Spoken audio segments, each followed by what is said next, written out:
Railway स्टेशनवर घडली माणुसकीची सुंदर कहाणी. कसारा येथे सुरक्षित प्रसूती. कधी कधी संकटाच्या क्षणी माणूसच देव बनून धावून येतो. याचा प्रत्यय कसारा रेल्वे स्थानकावर आला. बिहारला जात असताना नगेंद्र कुमार यांची पत्नी ममता कुमारी यांना रेल्वे प्रवासादरम्यान अचानक प्रसूती काळात सुरू झाल्या. रेल्वेमध्ये डॉक्टर किंवा वैद्यकीय सुविधा नसल्यामुळे परिस्थिती अतिशय गंभीर बनली होती.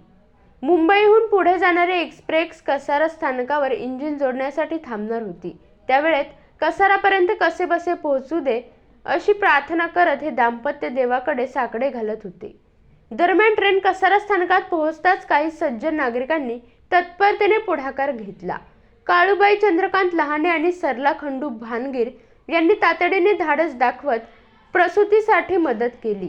याच वेळी प्राथमिक आरोग्य केंद्र कसारा येथील शुक्ला मॅडम यांनी कर्तव्यदक्ष नर्स सिस्टर सोनाली सागर सांगळे यांना ही माहिती दिली. माहिती मिळताच सोनालीताई तात्काळ कसारा रेल्वे स्थानकावर दाखल झाल्या. रेल्वे स्टेशनवर कोणतेही वैद्यकीय इन्स्ट्रुमेंट उपलब्ध नसताना देखील त्यांनी अत्यंत धैर्य आणि कौशल्याने प्रसूतीची पुढील प्रक्रिया पूर्ण केली. त्यांच्या अथक प्रयत्नांमुळे आई आणि बाळ दोघेही सुरक्षित राहिले.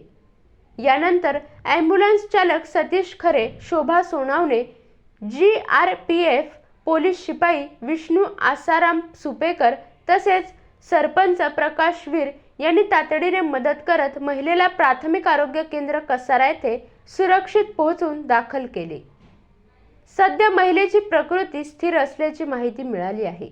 या संपूर्ण मोहिमेत कसारा गावचे सरपंच प्रकाशवीर, ड्युटीवर असलेले स्टेशन मास्तर रोहित उबाळे आणि RPF वरिष्ठ पोलीस निरीक्षक सचिन मोरे यांनीही अत्यंत दक्षतेने आपले कर्तव्य पार पाडत माणुसकीचा धर्म जपला.